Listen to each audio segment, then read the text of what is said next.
अनुसूचित जाति जनजाति अधिनियम के तहत अग्रिम जमानत का महत्वपूर्ण फैसला। SC/ST अधिनियम और अग्रिम जमानत मुख्य नियम।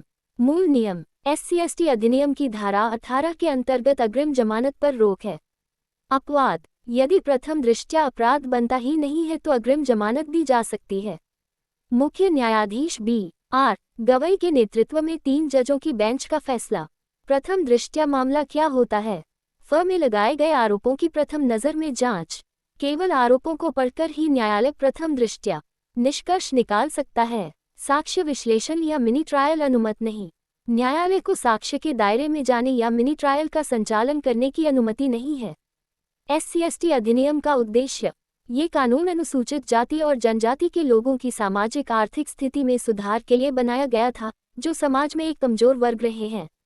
सर्वोच्च न्यायालय। नागरिक अधिकारों की रक्षा, अपमान से सुरक्षा, उत्पीड़न से सुरक्षा। केरल बनाम राजकुमार जीवराज जैन केस। सर्वोच्च न्यायालय ने बॉम्बे हाई कोर्ट के अग्रिम जमानत आदेश को रद्द किया। आरोप: महाराष्ट्र विधानसभा चुनावों में विशेष उम्मीदवार को वोट न देने पर शिकायतकर्ता और उसके परिवार पर हमला और जातिसूचक गालियां। उच्च न्यायालय की गलती। उच्च न्यायालय ने गवाहों के बयान का मूल्यांकन करके और उस आधार पर राय देकर कि कुछ विसंगतियां थीं, कोई अपराध नहीं बना, एक स्पष्ट गलती की। धारा 18 के प्रतिबंध को अनदेखा करके दी गई अग्रिम जमानत एक स्पष्ट वैधता और न्यायिक अधिकार क्षेत्र की त्रुटि थी। SC/ST अधिनियम की धारा 18 का महत्व। धारा 18 CRPC की धारा 438 के आवेदन को स्पष्ट रूप से बाहर करती है। ये कठोर प्रावधान संविधान के सामाजिक न्याय के विचार को आगे बढ़ाता है।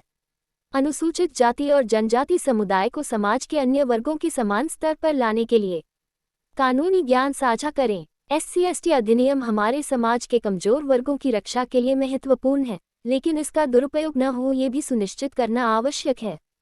इस पोस्ट को शेयर करें और अपने वकील मित्रों या कानूनी जानकारी चाहने वाले परिचितों को टैग करें। क्या आपको लगता है कि यह फैसला संतुलित है? अपनी राय कमेंट में बताएं।